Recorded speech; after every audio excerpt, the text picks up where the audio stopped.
way of centering us for our time, I want to share with you some verses from Psalms 105.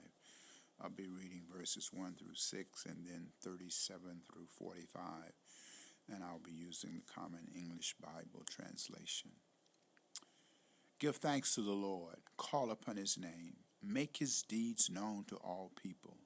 Sing to God, sing praises to the Lord, dwell on all of his wondrous works. Give praise to God's holy name. Let the hearts rejoice of all of those seeking the Lord. Pursue the Lord and his strength. Seek his face always. Remember the wondrous works he has done, all of his marvelous works and the justice he declared. You, who are offsprings of Abraham, his servant, and the children of Jacob, his chosen one. Then God brought Israel out, filled with silver and gold. Not one of its tribes stumbled. Egypt celebrated when they left because the dread of Israel had come upon them. God spread out clouds as a covering, giving lightning to provide the light at night. The people asked, and God brought quail. God filled them full with food from heaven. God opened the rock, and out gushed water, flowing like a river through the desert. Because God remembered his holy promise to Abraham, his servant, God brought his people out with rejoicing, his chosen ones with songs of joy. God gave them the land of other nations. They inherited the wealth of many peoples, and so they would keep his laws and observe his instruction.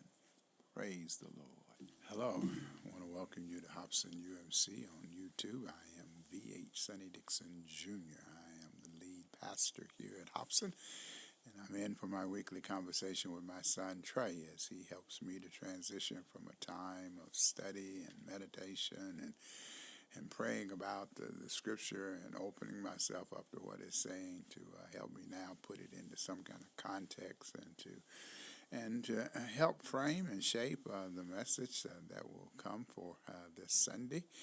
And it is, for me, a good time of transition. I know when I have, when we've done it, Sundays seem to flow a lot better for me. And when we haven't, then it takes me a while to kind of get in the groove as it was last week.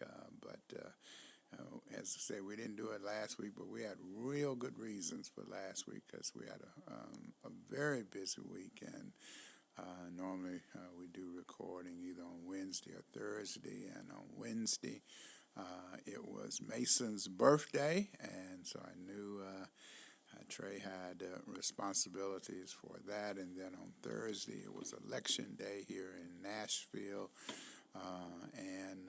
so I had some obligations around that.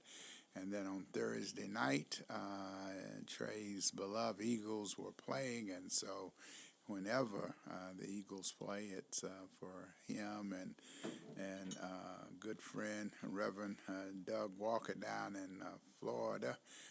They tend to make it a national holiday, so we didn't record last week. So it's good to be back, and I am particular. It means a lot for those of you who hit me up on last week and asked what happened, and particular because you asked if there was something wrong. So I'm thankful for that, and always thankful for when you have comments or when you let us know that it was something that we said that may have brought you comfort at a time where you needed that, or something that may have challenged you to look at the word in a little different way. But whatever your reason, we're thankful because we know that there are a lot of choices out there, and for you just to spend some time with us means a great deal to us. So thank you. Whenever we gather at Hobson, whether it's for worship or for just kind of hanging out and fellowshipping, we like to spend some time in sharing with one another those things that are upon our hearts that give us a sense of joy, where we know that and have seen evidence of God's grace in our lives, and then those things that weigh heavy upon us that we share with one another. we share them not so much because we want to bring it to the attention to God, as if somehow God is unaware of what we're going through, but it is our way of saying to God that we want to be used as instruments of God's grace, so that as a part of the community, how it is that we might be used to be supportive of one another. We're open and ready and willing. It is a way of us being in service to the God, and for giving thanks for all that God does for us. And that's why I invite you that if you have prayer, celebrations, and concerns that you want us to lift up or want me to lift up, then please do not hesitate in sending and letting us know, so that it can be a part of our prayer lives. A big part of our prayer celebration are when we get to celebrate birthdays, and we get to sing on a Sunday morning. It is always disappointing if we have nobody that's present, or even have anybody who's present that has a distant relative. I mean, we'll sing to some distant relatives on a Sunday because we love to celebrate and give thanks for the gift of life and the gift of another year, and to celebrate that. And so this week, as a part of our birthday celebrations, I want to say send a birthday shout out to Ingrid Collier, Tony Woods, Saint Enoch Fuzz, and still praying for him. He had a little bout with COVID, but he is doing better. So we're still praying for him and hope that he has great strength to celebrate this week. Connie Florence over. And I also want to, in addition to sending birthday shout-outs to her, she has a play that she's opening up next weekend, so we're praying for her for that. Walter Hunt, Ivanetta Davis Samuels, Carl Timas, Laura Creek Moore, Angela Lee, Tanisha Cheek, Charles Richardson Jr., Yolanda Overall Brown, Gwen Nebelit Starkey, and Sharon Peters, Brandon Ludwig, Julius Mitchell, Stanley Turner, Flo Kidd, Suzanne Ballantyne, Stacy Mormon Howard, and also just continue to pray for the Mormon family, their brother Stephen, who celebrated his life a few months ago. This past week would have been his birthday. And so we know that in the midst of celebration is also a time of sadness, so continue to lift them up in prayer. Nishael Williams, Sean Baster, Donald Oglesby, Tammy Miller, Carl Woods, Valerie Malone, Abby Staten, Georgette Paulin, Felicia Marion, Clark Baker, Warwick Robinson, Jackie Ortiz, Montez, Dennis Bearden, Clarence Holder, Gordon Bonneman, and Spider Harrison. Spider-Man, he's a DJ. I think he still has a show that comes on here in Nashville, but sending one out to Spider Harrison. And then last but not least, I want to lift up, send a birthday shout out to cousin Patricia Leonard Judkins. Also, I ask that you be in prayer for Luana Coleman Johnson. She is having surgery at the end of this week, so by the time that this is aired, she would have had the surgery, and we'll just be asking that you can just pray for recovery for her. And also ask that you continue to be in prayer for Pam Hicks and for her family, as she is in West Virginia caring both for her father and her mother. Her mother has tested negative twice, so she's beyond the COVID, but still is in need of some strength, and so we're praying for them. And then I ask that you be in prayer for the family of Eugene Ireland. Dr. Ireland. For many years, on a Sunday after late in the service when football games were on, Reverend Ed Sanders and I would get together to share a cigar, and Dr. Ireland, who was an emergency room doctor, often would join us at the cigar shop, and he passed this week. Had a massive heart attack. Was in need of a heart transplant, but the heart just gave out before that happened. So just ask that you be in prayer for his family, in particular for his children. His two children, he loved those kids, and so we know in this time they certainly need our prayers. And so I ask that you please be in prayer for him, his family, and his many friends and the lives that he touched in Nashville. He was from Mississippi, but spent a lot of his time doing emergency room work in and around Nashville. So we offer prayers for him. If you, as I say, if you have special prayers that you want to lift up, please do not hesitate in getting those prayers to me. A reading for this week comes from Matthew's Gospel. I'll be reading from the 20th chapter using the Common English Bible translation. I'll read for you the first 16 verses of that chapter. The kingdom of heaven is like a landowner who went out early in the morning to hire workers for his vineyard. After he agreed with the workers to pay them a denarius, he sent them into his vineyard. Then he went out around 9 in the morning and saw others standing around the marketplace doing nothing.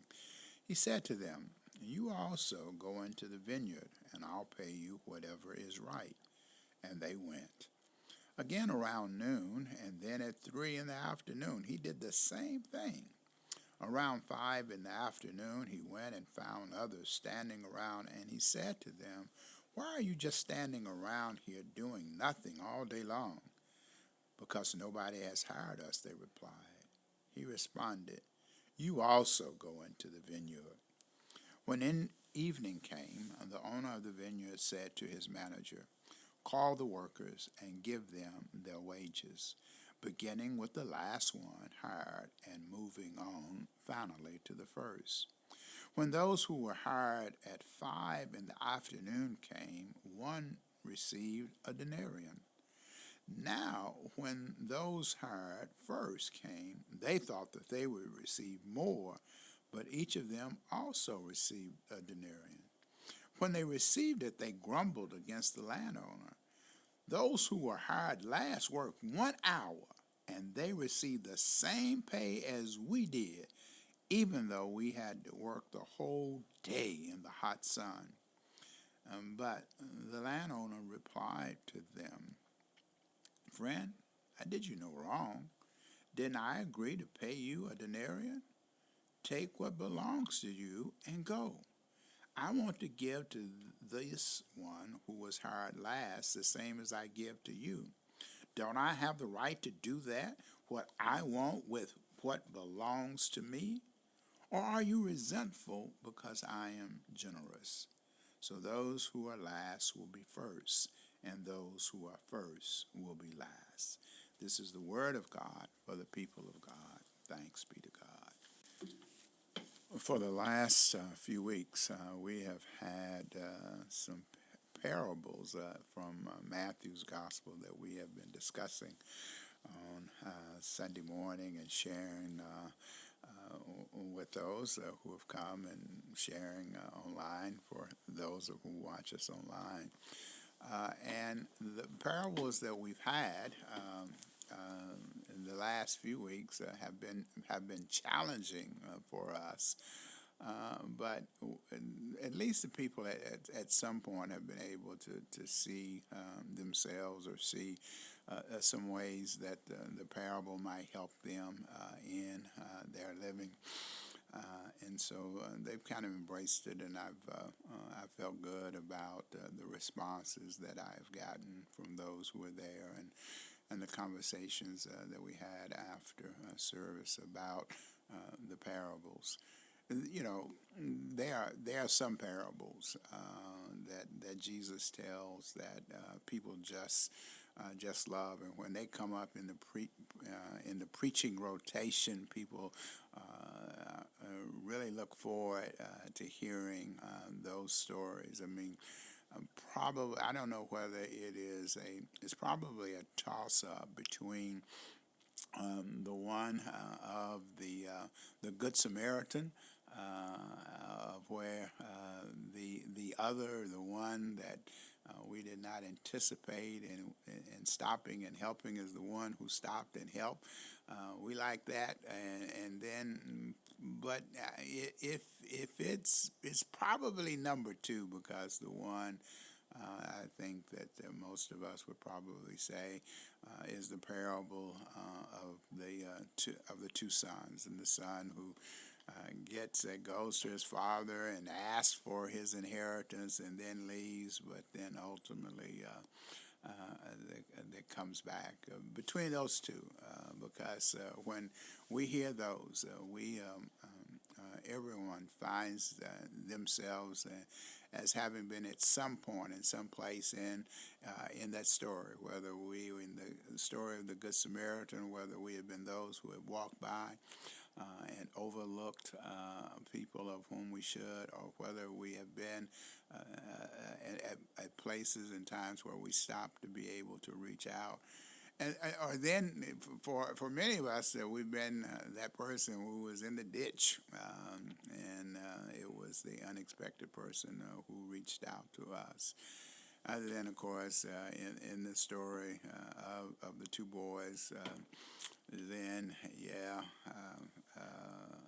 half the time when I used to preach that, half the time I'd say, we've got, both sons that are present, and the good son who is there, who's been around but yet angry that the father has received, and the one who comes back giving thanks that having been out there in the world was able to get back home. Those are parables that we like, and we get into that. But this week we have one of the parables that we really do struggle with. And the last time that it would have been in the rotation would have been in 2020, when we were in the midst of COVID, and I was looking back through my notes and looking back in the worship. I know we had worship because I saw some parts of it, but the notes and even the bulletin, I couldn't find any of that, and that I did have kind of led me to think that I probably went with the story of Jonah and the whale rather than dealing with this story. The story of the generous, gracious landlord. As I say, we really do struggle, and it has been one that we have struggled with at Hobson in my entire time in my ministry here at Hobson, because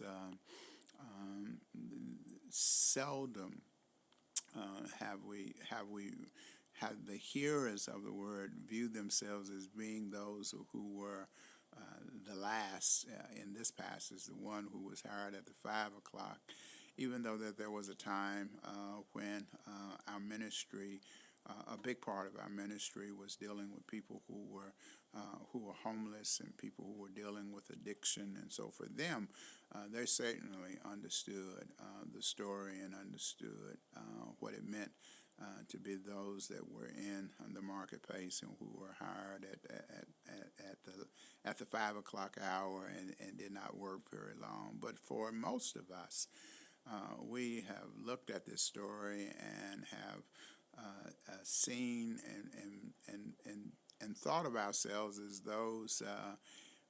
Many of us have thought of ourselves as those who were hired first, who went out, who went looking for the opportunities, who made a commitment to work and provide, and were there. And so when this story and how this story plays out, we have been the ones who have been the grumblers, of whom somehow thought it was unfair, and of how that God treated those who were hired last, who got the same amount as those who were hired and were out there all day. For me, the story and one of the events that really kind of points this passage out, and was something that happened in relationship to our children's ministry, our children's and youth ministry, that we did in the early days, and probably was while I believe our ministry, in our involvement with Room in the Inn, and with several of the NA and AA programs that we worked alongside with. It was our work with the children that really fed me the most, and that I got my blessings from, and kept me motivated in doing some of the things that we were doing, and going out and advocating, in particular because it tied to a lot of the work I was doing within our public school system, and those children and those youth that were in the neighborhood that became a part of our congregation were inspiration, and helped me to be able to tell the story. But there was, on one particular occasion, we had planned a trip, and that we were going to take some of our young people on a trip, but they had to do certain things, and they had to meet certain expectations that I had sat down and talked to them about, and said, if we do these things, then we're going to have this big trip. I mean, we had been doing things and carrying them to the movies, and trying to provide them different events and exposure for them. Let me just detour for just for a second. I remember that there were some young people that we were picking. We used to pick up from a housing project that was about 3 miles from where we were, 3 or 4 miles from where we were. The Casey Homes, that was just across from where Nissan, it wasn't Nissan Stadium, it was Adelphia Stadium then, and downtown Nashville.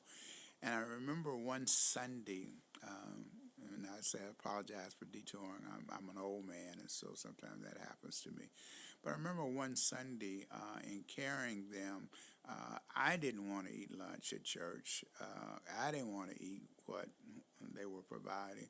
So I had this group that I had picked up, and I had said to them that for lunch I was going to take them to McDonald's. And we were going to a McDonald's that was across the river. We were going up to one that was on near downtown, because I had some friends that were one of the managers there, and I would like to frequent theirs, and so I was going there. And as we were going across the bridge, the kids told me that they had never been across the bridge. I said, "What, you've never been across this bridge? I mean, this bridge is 4 blocks from your house. I mean, this is downtown. This is the center, and you have never been across this bridge. And then, even more to my surprise, that when we got to McDonald's, and I said, well, we're going to go in and we're going to eat inside, and I'll get you home a little later. And then when we went inside, I asked them what they want, and they said they didn't know because they had never been in McDonald's before. And I think, it was a shock. As I say, I'm here in my conversation with Trey. Had it not been for chicken McNuggets, Trey never would have made it. I mean, because that's all he ate was chicken McNuggets, and to think of these kids who were all elementary school age kids that had never been in that place really helped me put in the perspective of how fortunate we are, and then at the same time our responsibility of being able to provide them with opportunities and exposure. So that became a lot of the motivation for some of the things we do and that we did and the places that we took them. So back to the story. So I had made this pact with all of the kids who were coming by, who would come by after school and just kind of hang out and do certain things, and said to them, okay, if you do these, and I want to see your report cards, I want to see this, I want to do this, and then we'll go on a trip. And so the Saturday came that we were getting ready to go, and it was about, I think, 10 or 11 of them that I had agreed to take, and when they got there, one of the young people, one of the young boys, when he came, I had told them on Thursday, because we generally ran Monday through Thursday, then took off on Friday because I was, with football or some basketball or something going on, so didn't do it on Friday. But I had told him on Thursday he couldn't go. But he showed up anyway on Saturday, and when he showed up on Saturday, he said that his mother told him that he had to come. And I said, well, no, I told you, you did not do what I asked you to do, and so you can't come. And so then he tried to pull, well, if I can't go, then my sister and brother can't go. I said, well, that's not my choice. That is your mother. If your mother has decided that they can't go because you can't go, then that means they can't go. But I want it understood that is you all's decision. I mean, you don't have to go, even though you've met the expectations. You don't have to go. I'm just providing this, for you. And then there was another kid of whom was going, and then of course when they saw him come up, it was like they started saying, why is he going? And I says, because I have invited him to go. And so they were like, well, because indeed he did have some learning disabilities, and occasionally he had some behavior issues that were going on. But he always gave an effort, always tried, and then there were times, that when he couldn't deal with the group and he just had to come, those were times he had to come and sit in Mr. Sunny's office and just kind of chill out. But he had met my expectation he was going, and so they were just furious that, that this child could go and that the other child couldn't go. And I said, well, hey, that's your choice. You all, do it. Well, the other kids,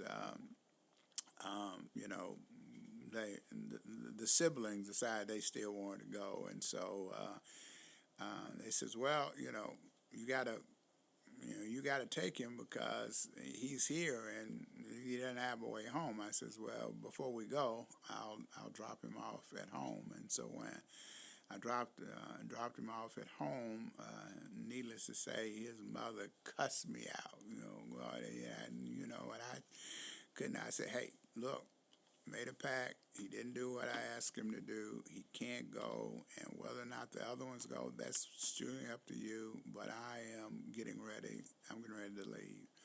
Um, and needless to say, she let the other kids go. But by the time this was on Saturday, but by Sunday, by the time got back to church, and there were some others because some of these kids were the favorites, and they had adults in the congregation that liked them, and so by Sunday, I was the worst SOB in the world.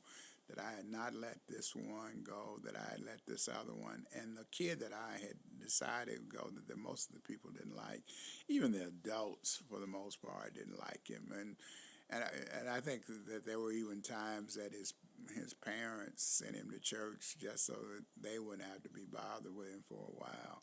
But it was just something about him that even with his disability, there was something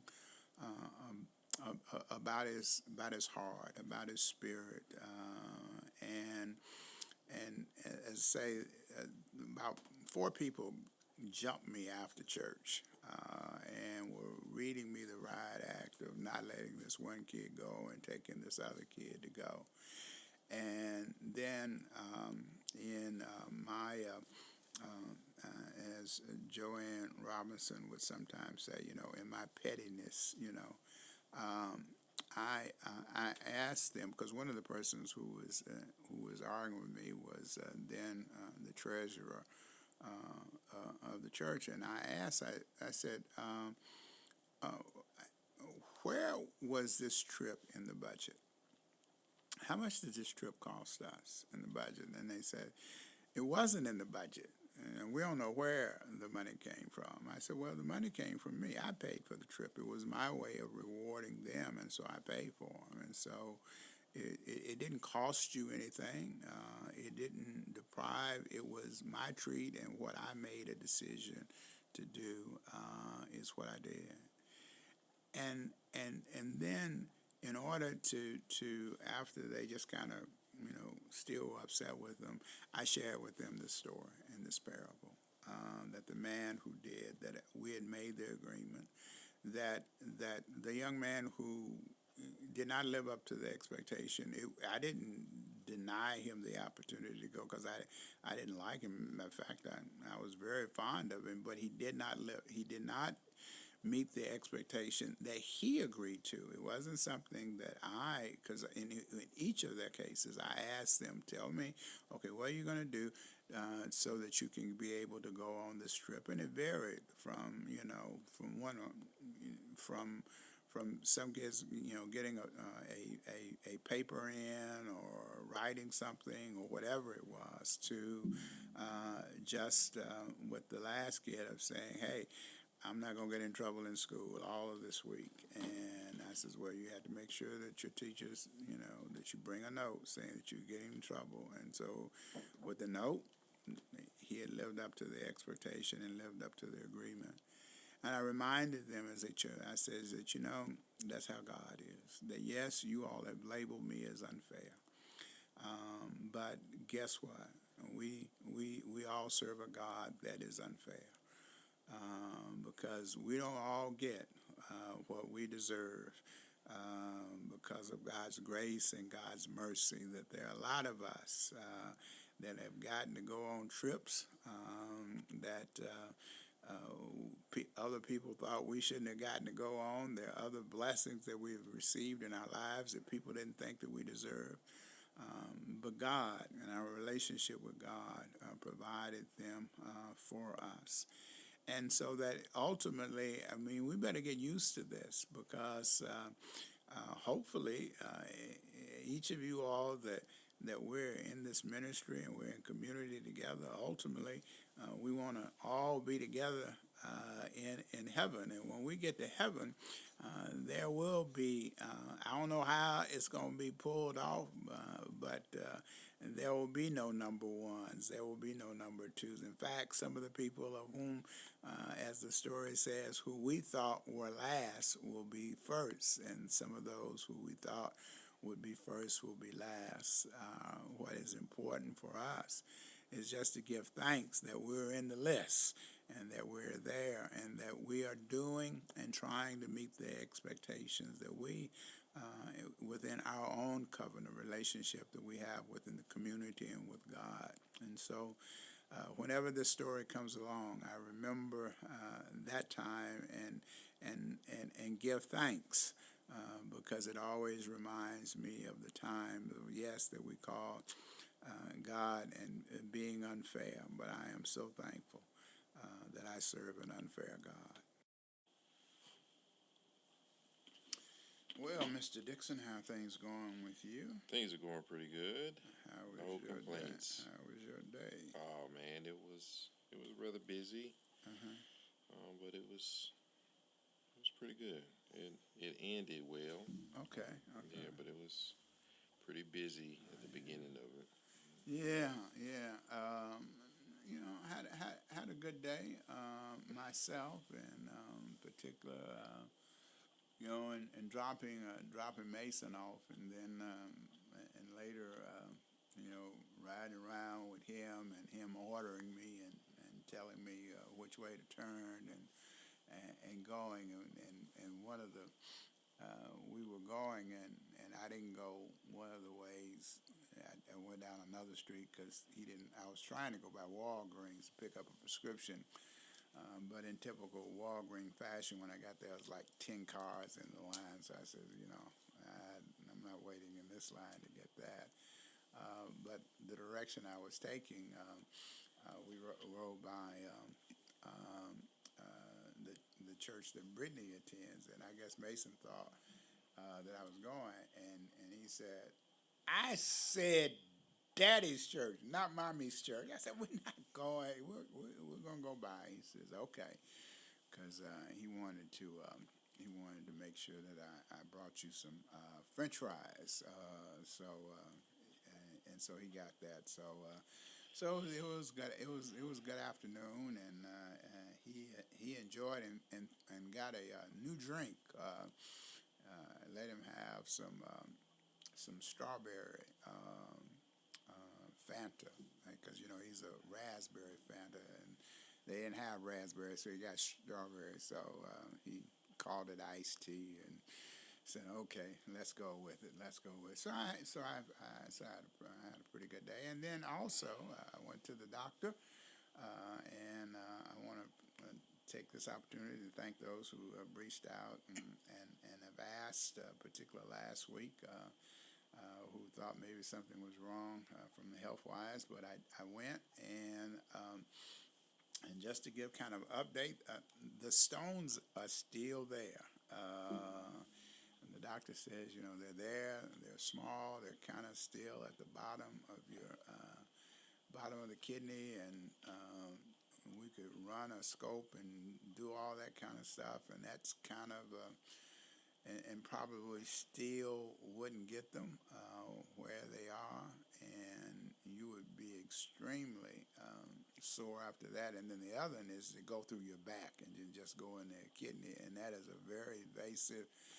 And the recovery time for that is, and he said in recovery time, I said there is no recovery time for that because that ain't happening. And so he says, well, we're just gonna monitor it's there, continue to take your medication, drink plenty of water.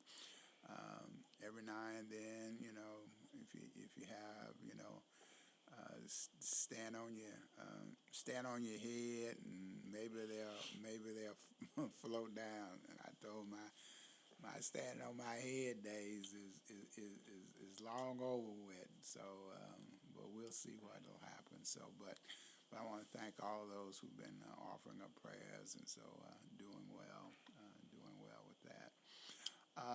And then, as I said, in prayer time, just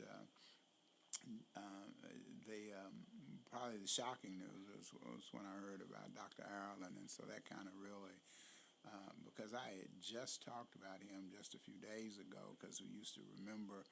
I remember talking with Jeff about the times we used to kind of go and hang out at the smoke shop, and then of course don't do that as much since COVID and things have kind of changed. But we went in, and so so that was it. And so my day has been a busy day on the end part of it. What I want to ask, and we'll have a long conversation. Well, I got Yeah, something. yeah, I yeah. got something. Oh, you got something? Okay, Yeah, go ahead, yeah, go ahead, yeah. bring it up. So, you know, I'm your son. Right, yeah. You know, being raised and remember some of the things that I was allowed to do, Yeah. wasn't allowed to do. It's like when you deal with Mason and some of the things that happens, it's like I don't know this person. I don't remember that as a of course I don't remember Right, being yeah. 3 years old, Right. or 4 years old. Right. But to think that he can tell you what to do and make requirements outside of that just doesn't seem Well, what I remember. it is one of the privileges of being a grandparent, and it was funny. We did have a little disagreement on yesterday, and so when we have that, as soon as Brittany comes in, he tries to tell Brittany what happened, and then he just says, "Talk to Grandpa, talk to Grandpa." And then she said, "Well, yeah, I just talked to Grandpa, just talk to Grandpa." And so even today when he was asking for the thing, I said, "Well, Mason, when I ask you to do something, you got to start doing. You want me to do what you want me to do, but you don't ever want to do what I want you to do." And he said, "What do you want me to do?" I said, "Well, I don't want you to do anything at this moment." And he said, "Okay, then go get me a blue freeze then." I mean, why are you talking to me? Go. So, it's just, it's the grandpa thing. So, yeah. Yeah, that I recognize it is Yeah. a different relationship. I was not able to have a well, I mean, Yeah. I knew my mother's father, but he wasn't in the Right. condition Yeah. to Yeah. be playing around and go places and all of that kind of stuff. So having grandmothers, that's a different story, and Right. being able to have those relationships, some of the things that I experienced with both of them, Right. still kind of stick with me, and having the patience and having the will to deal with people in a situation where it's like I'm not gonna let anybody take advantage of me, and Grandma Cunningham did it one way, and Grandma Dixon did it in another way. Yeah. That even in their own way, those are valuable lessons that I learned from each of them on how to deal with people Right. in that regard. But I just wanted to kind of put that out in the air, just listening to you talking, how he can order you around. That's something right there. Yesterday, I said, okay, because got to see him Saturday and Sunday playing soccer. He got to score on Saturday, and so I was like, oh, okay. So yesterday, he wasn't in school. He was at home, and so I said, well, Mason, let's go practice. Let's go practice soccer. And he says, my soccer ball is in mommy's car. I said, oh, okay. I said, don't you have another soccer ball? He was like, I don't know where it is. And so I said, well, where is it? I said, so we can go practice. He's like, I told you, I don't know. You can find it. I said, no, I can't find it because I said, is it in the car too? He says, I don't know. You can call. No, you can't call her because I talked to her already. So it was So no, Nah, he has another soccer ball. He has yeah, a Paw Patrol yeah, soccer ball yeah. somewhere. I knew he had a ball somewhere around, but it was other way. In other words, look, that's what you want to do. If you want it, then you find it. I'm not looking for it. I'm not gonna look for it. No, you can't call Mama and look for it because I want to do what I'm doing. So yeah, so we,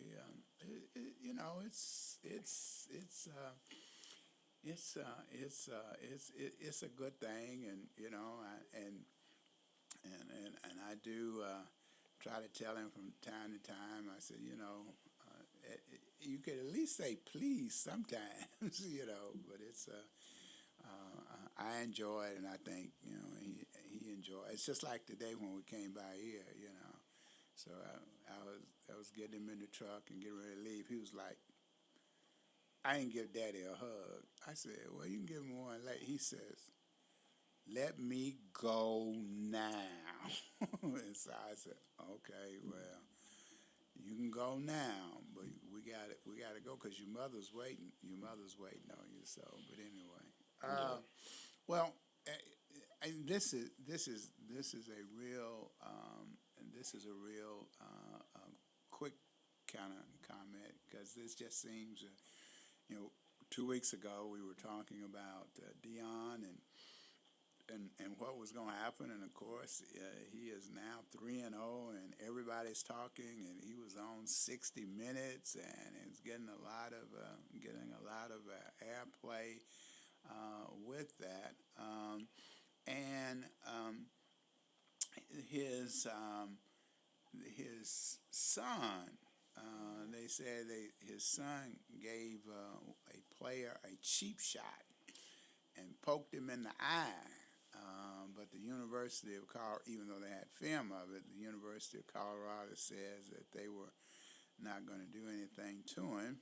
And my question to you is the fact that they are getting ready to play number 10 Oregon, and then getting ready to play what currently is number 5 USC, as they are ranked number 12 or something, 12, 13.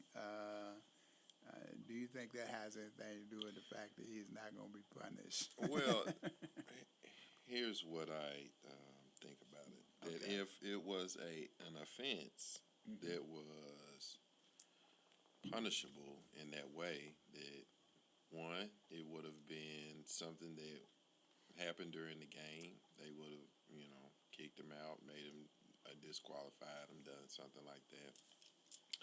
Or, I know the NCAA doesn't really have that type of jurisdiction, Right.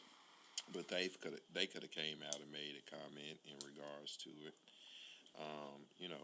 And football is one of those things where I would say that happens more often than not, and because now that Buffalo, Colorado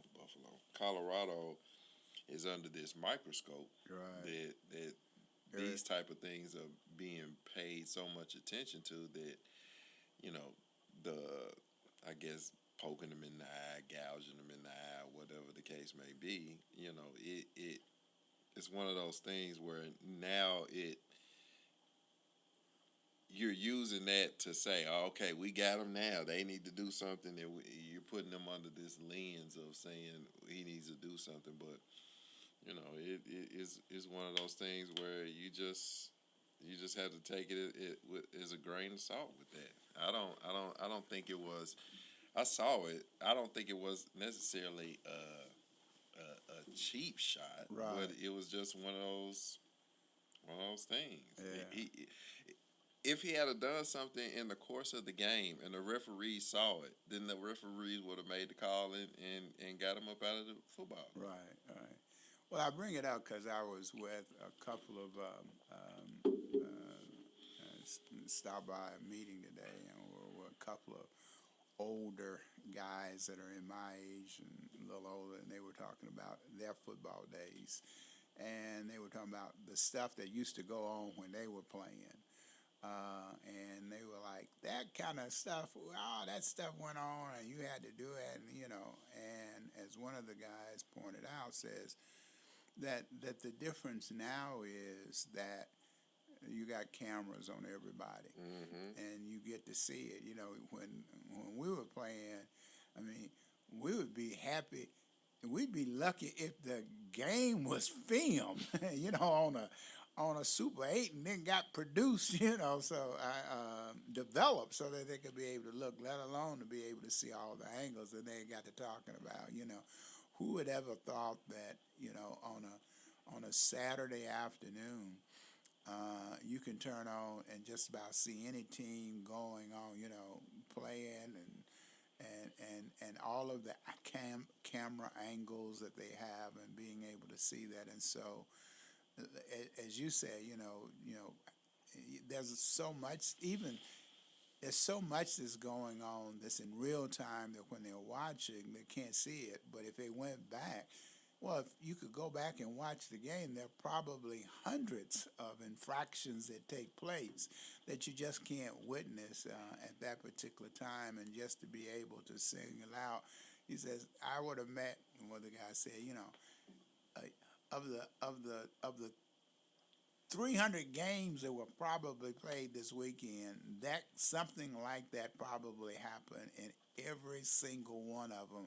But it just happens to be at this point in time, they're the ones that are in the spotlight and bringing the kind of attention to it. And so, how they handle it or when they handle it, it was not going to be right, depending upon whose side you're on in that situation. But